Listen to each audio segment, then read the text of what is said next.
This is one piece. Isn't it neat? Oh, yeah. Oh, yeah, yeah. Oh, yeah, yeah. Oh, yeah.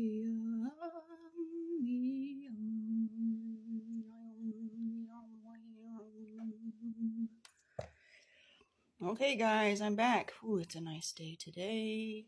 We're gonna do some more. I did your ham. I've got you some ham for delivery, you guys, right off the bat. Look at that 39. Look at that oink. Let me turn this around. Great light, everybody. All right, so today I've got some ham for delivery. I think I did yesterday our videos. I think we did, let's see, let me go back here. Yeah, we did hog, we did pink, we did pig. Okay, and next we're going to go ahead and continue with the pig. We're going to go ahead and go to the hog. Oh wait, we did hog already. We're going to go to the oink and the ham. And I wanted to show you something about CB codes and how that applies to the pig. So here I am today. Yay! I've got dishes to do. I did not do my dishes last night. Yikes! Okay, but anyways, before we talk about that, let's just talk about pig. Oh, okay, so here's some CB codes, you guys. Notice some CB. You've got CB.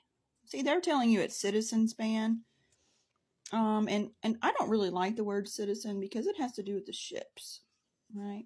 I don't really want to be on anybody else's ship because I'm already on a ship. I'm on the shipment right now. It's pertaining to the mind. But CB codes, notice when I put C as 3 and B as 2, notice how CB becomes 32 and then it becomes the pig. Okay? And so these pig codes are for communication. Okay, notice 10-1. This is actually 11. Okay. 10-1 also means poor reception. I can't hear you. Here's all your different codes for this. And notice 10-20. What's your 20? What's your location? We did a video already on 20 and how it's located on your die, right?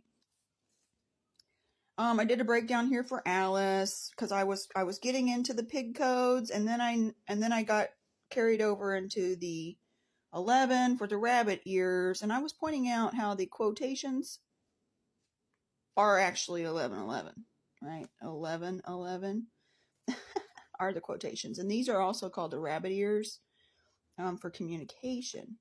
And the pig's tail is curly. He has a curly tail as well. He has a curly Q, right? And his tail curls for communication as well, like the spiral. Spiral, there's so much information in that. Okay, and likewise, the curly Q, and then I connected this with your cue ball, your white ball, and then from there I went to the white rabbit. The white rabbit was interesting because look at these numbers that I got when I looked up white, the numbers I got when I looked up rabbit. Now, I got this value here when I did my first letter reduction. So when you do your gematria, you're not going to get this value because notice I did my gematria and I did that.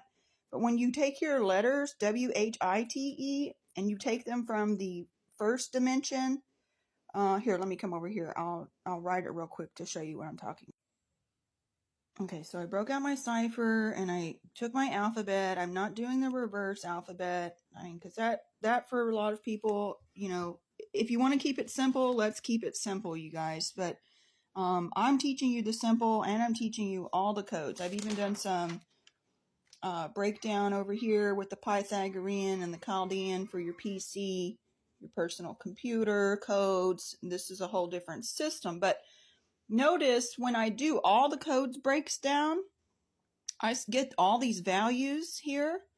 And all these values are pertaining to the same thing, right? And then when I come down here and I break down these words and how these words equal the same value, they are working together to relay information about this number. Okay, so these words are relaying information about this number. And then when these words come together, they create a story regarding these numbers, right? Because they all work together. So over here with white, what I did is I just kept, this is just for the simple, okay, for those who want to keep it simple, for the kiss, keep it simple, stupid, right? We've got W for 23, and then I brought this down into the next dimension because this is the first dimension of what it looks like, okay? And then when I simplified it, I brought it down into the next dimension, and then I got my 29.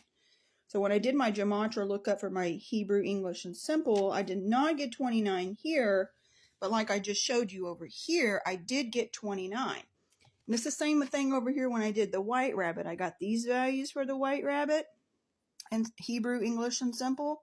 When I did my first letter reduction to my first dimension, I got 54. So my White Rabbit is a connect to the 54 sun.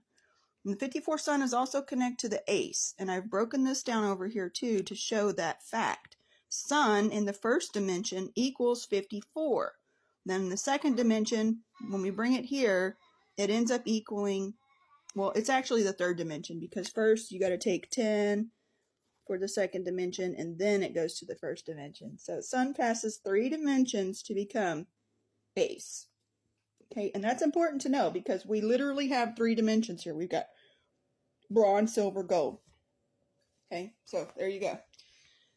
Most of your letters are not going to take more than 3 dimensions, you guys, because it's just not feasible to do that, and it's just not going to happen. So, but anyways, there's that information. Okay, and let's come over here.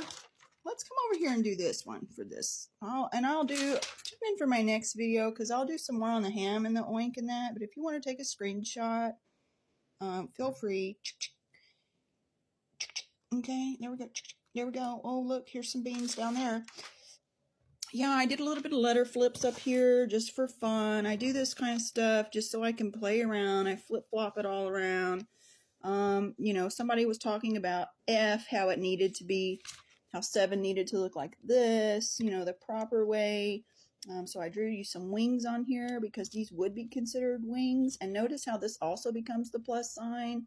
We might do that in our little thing here, and we might put an X there because the plus sign rotates to become the X. When you got that, that's a backwards F, so that's where the F came into play, right? And then I did the lowercase f, and I did that, which, you know, then I moved it here for the J to come through. And then, of course, you know, N and H and U. And then we got where HI there. Okay, and look, notice how J looks like the I with the dot. There's a lot of information here in the I. The I tells a huge story, you guys, because look at that. It looks just like you. All I need is some little hands here and some little feet. Okay. Same thing with the 0. I'm thinking that this is how it's supposed to look to be correct, right? But with the child's eyes, when we look at 0 here, there it is right there. That's the sacred sphere in the alphabet. Okay, there's not another one in there. There's just this one, right? Okay, so here I did some math, and I did some multiplication using my star math. Okay, and notice how 1 through 6, 1 plus all the way through 6 equals 21 on the die. Isn't that neat? Because your die has 6 sides, right? And it equals 21. Literally, your dice, when you add up all the dots, they equal 21. 1 through 7, which, you know, notice 6 is for J. Jack's world is 21. The King's world and the Queen's world, because she's 8. She's going to get you to your 36, which that's going to bring you to 9, which is a perfect number. When we're talking about the deck of 52 Earth, we're talking about us being all the numbers and the King, Queen, Jack. Notice how when you do 1 through 9, it becomes 45. And then when you do 1 through 10, that becomes your 55. 1 through 7 for the King, that's your Moon Connect right there. See that? Okay, so then I did down here some simple multiplication. Look at these totals and these sums, and I did the reductions there. Did some more information on your 135 ace and how that connects to your sun, your Fox 666, which 666 is a holy number, showing how the dice is connected with the deck of cards. Notice the deck of cards is 52-7, 52 Earth. Okay, and then we've got our alpha A and our